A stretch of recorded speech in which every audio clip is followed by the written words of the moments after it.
Hey, this is Artie Astor from B Sharp and C. I've got to do it again. I've got to feature the band Lovebites.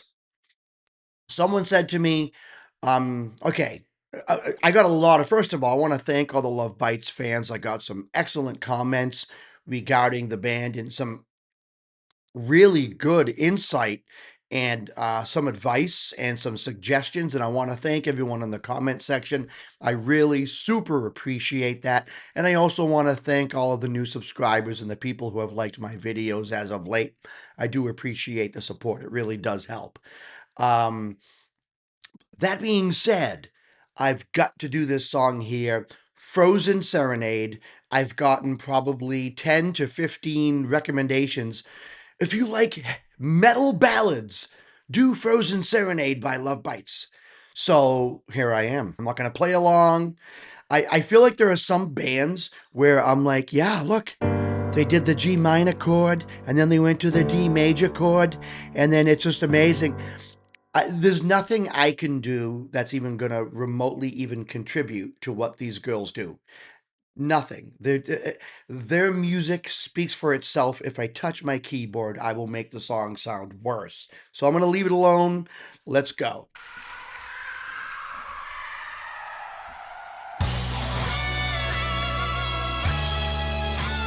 Double track. Double, perfect. Well, this is good.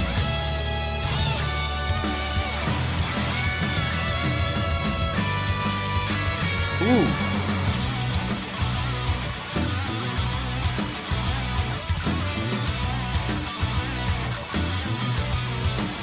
Ooh.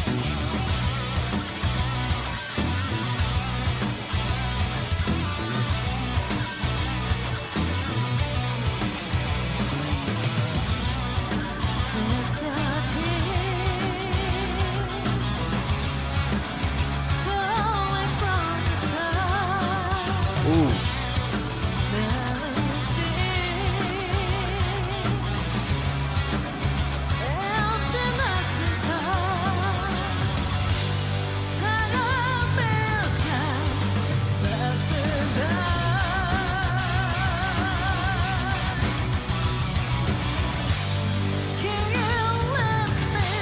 Okay, there's something about the way Asami carries out her vocals. It's this is one of those bands that every time I hear them, they surprise me. But she has a very operatic approach to her vocals, which I feel like a lot of metal bands do nowadays. I mean, metal for the longest time, I mean, in my opinion, it kind of resembles classical music to a degree with what they're doing with the arrangement and how they carry it out. But a good metal vocalist, it's not all the time, but a good metal vocalist almost sounds like they're singing opera. And I get a very operatic feel from Asami right now by the way she's doing these vocals.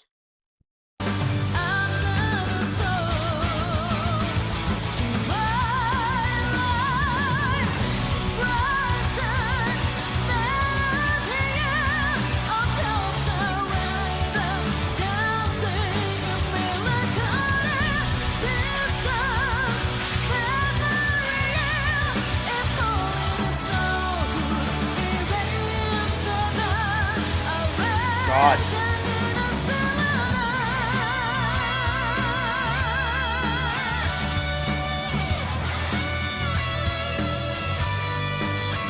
I love that riff.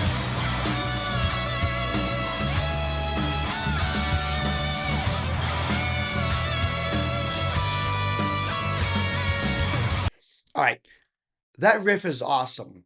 Doom boom, doom boom boom, boom boom, boom. 10 notes repeated twice. And it's at the beginning of the song and it's here. And it's just, I mean, it's a hook, right? It's what brings the song together. To me, it's just utterly fantastic. And the fact that it's double tracked, but it's not double tracked in the sense that it's one person playing it and then going back and playing it again. It's two people. It's two people playing, Miyaku and Midori. From what I understand, though that's Miyaku and Midori, I'm still trying to get used to who's who.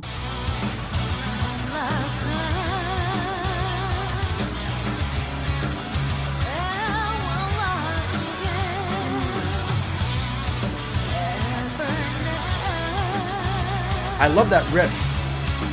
So I'm going to stop it again. And I do apologize for stopping it. I know people comment a lot that I stop it. It's like, well, I want to say something.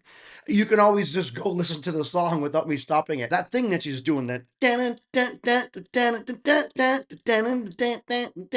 you know, the scratch, but she's doing it with a good amount of distortion. And she's doing that while Asami is singing. Um, Ah, it's you essentially it's almost like you have two melodies going on at the same time, but Asami's melodies are taking the lead. They're like this is the song revolves around her vocal melody and everyone else is supporting it perfectly, but they're all doing very melodic things. And I have to add this too, because whenever the camera shows, I think her name is Haruna. I'm still learning all of this. Whenever the camera shows Haruna, she always looks hyper focused on what it is that she's doing. But if you listen to the drums, um, they're awesome. But it's weird because you kind of have everyone doing their own thing. Everyone is really doing their own thing. Everyone is so musical. And the way Haruna plays the drums, it's busy, but it's melodic at the same time, you know, and it's complex. But it doesn't distract. And I know that I've said that before. Like sometimes I like I'm a kind of a person that I like slow, deliberate drums. I want to be able to like identify with every tom hit. I can't do that with Haruna. So sometimes when I listen to her, because the playing is so complex and it's so busy, there are times I have to take a step back and just appreciate the drums as just part of the song.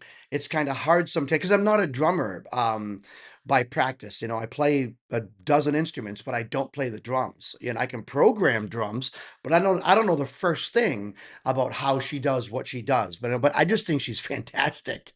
All right, let's go back.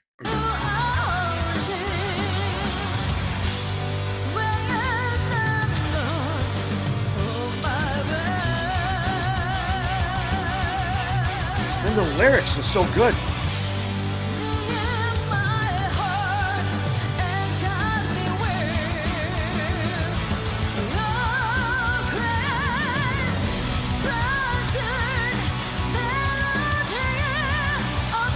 Man.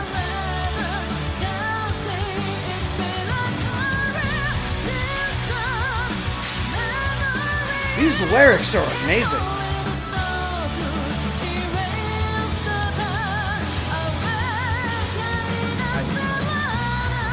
I feel a guitar solo.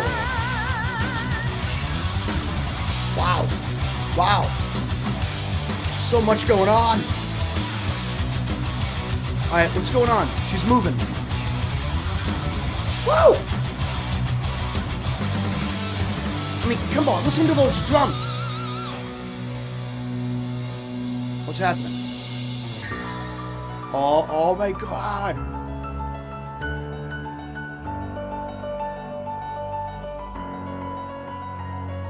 Whoa. Holy crap.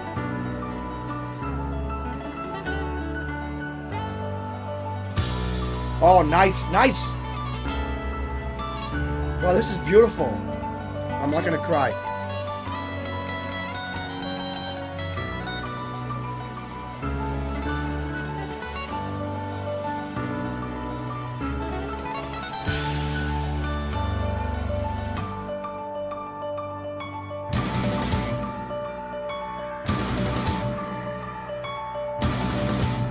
The arrangement is insane.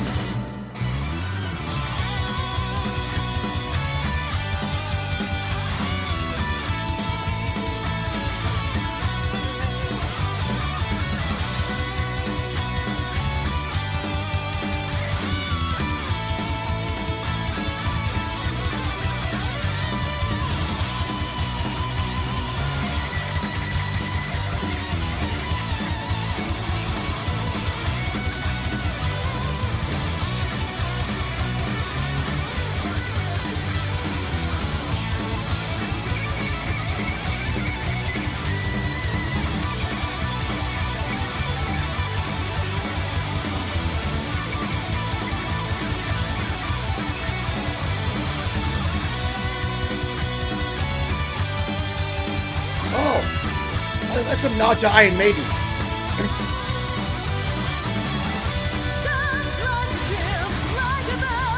All right, it's after the solos, so I can pause it. And I do apologize. I know I talked a little bit over that piano part there. But God. All right, hold on. Let me go back. All right, we have the piano. Wow. All right.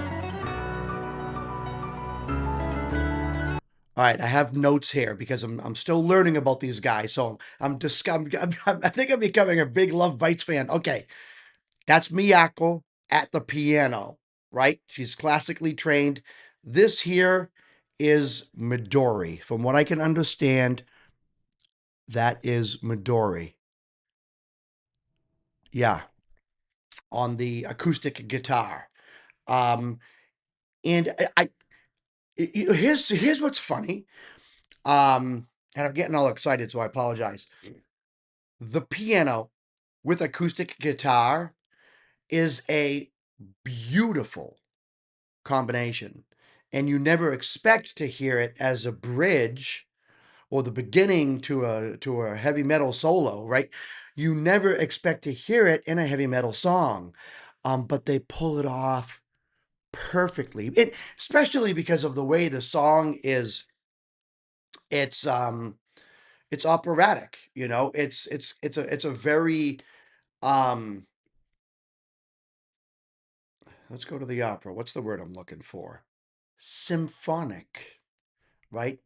They have like a Nightwish aspect to them where there's a symphonic aspect to the music, you know? So you're getting metal, but you're really not getting metal. You're getting so much more. You're getting aspects of a symphony and aspects of an opera. And here you have, acoustic thrown into the middle of the song. There's no real words to explain it, but the way the song is arranged is absolutely fantastic. And this is live, folks. This is live. They make it sound like a studio version.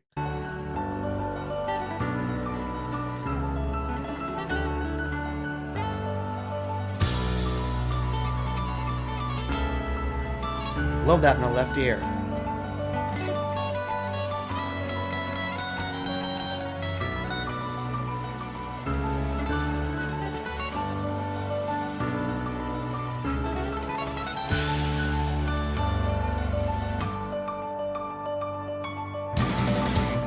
All right.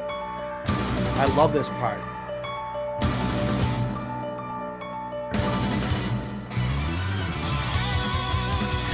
All right. Man, she got up fast and grabbed that guitar because she was just sitting down playing the piano. I love how it's double tracked. And throughout the guitar solo, I noticed a few things. Miyako and Midori, correct me if I'm getting these names wrong, but Miyako on the right, Midori on the left, they don't always play the same notes. So you have a double tracked guitar solo where at times they're playing the same notes and at times they're not. And it still sounds good. They do it right. And the Midori, man, she knows she knows the fretboard on that thing. And watch this. She does this thing. I want you to see it. She does this thing where she does this riff, and then just before she finishes the riff, instead of ending on the note, she rakes into the note. So she's playing a riff, and then as she's playing the riff, before she plays the ending note, she scratches all the strings, but they're muted. You know, you can do that with actually your picking hand. You can be playing and then slightly come down and touch with your palm all of the strings except the target string. So you're playing a riff and then you rake into that last note. That looks easy. She made it look easy. It is ridiculously hard to do. Watch.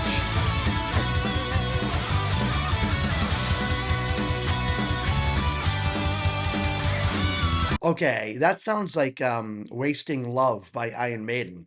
Bam, bam, bam, bam. Don't know if they did that on purpose as a nod to Iron Maiden, but it's right, it's a riff right from that song.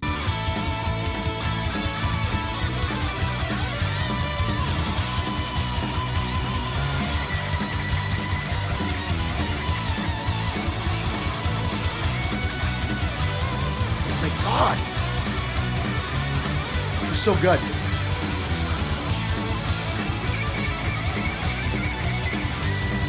Right there. She does this riff where she's climbing up the scale, and then right before she finishes it, she rakes, and you hear the scratching.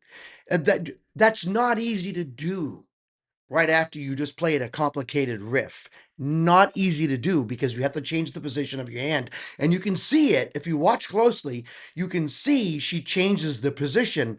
There's a little bit of a difference. She knows she's about to do it. She's doing it on purpose. It's not an accident.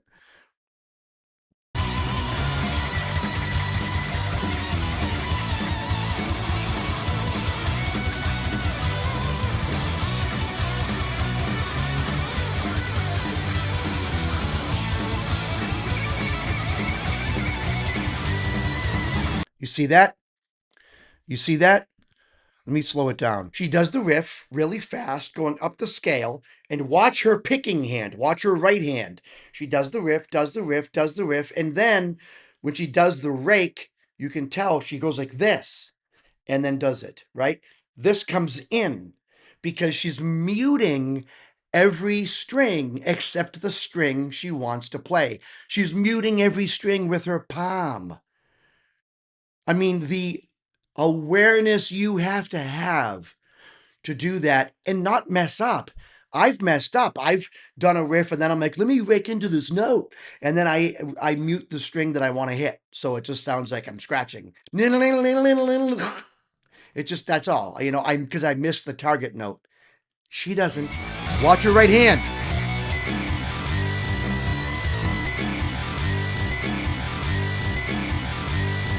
Tell me you saw that. It went down just a little bit so she can mute the strings. She is so good. She's so good. Okay, back to the guitar solo. I'm sorry.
Oh my God, it's so good.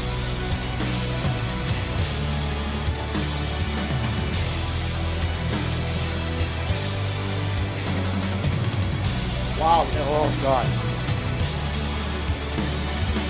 Is the screen supposed to be doing this? Or is it all weird? Oh, okay. Holy turd in a microwave oven on high. What I just witnessed, I mean, I don't know. I don't know. It's so okay. What so musically speaking, it's literally everywhere. Everywhere. The 10 note riff, right? That's kind of almost like a call and response to itself. Da na na na na na na na na na. I can't do it as high as they played it. Um, that's such a simple riff. It sounds like it's like right out of the pentatonic scale.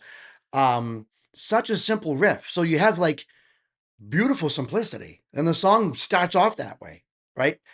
And then, bam, the song takes off, and you have. I was blown away by just how perfectly this whole song was engineered. I know it was live, but there was a sound engineer who got all the files and went into Logic Pro, or more than likely Pro Tools, went into Pro Tools, right, with all the tracks, and he engineered all the tracks, right? So we heard it differently than the audience heard it. Actually, we probably heard it better.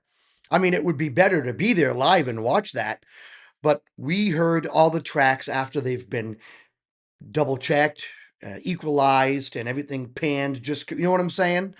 Um, every drum hit was on a different channel, so you can hear it in your head, and you can do that live too. You don't get me wrong. I'm just saying that when we get the final product like this, it has been mastered. It's engineered, mixed, and mastered, and we get a very good sound, and that's what we got. Like that was just so pleasing to the ears. It's not even funny, you know. Um, and I was taken aback by that in the beginning, just how crisp everything sounded.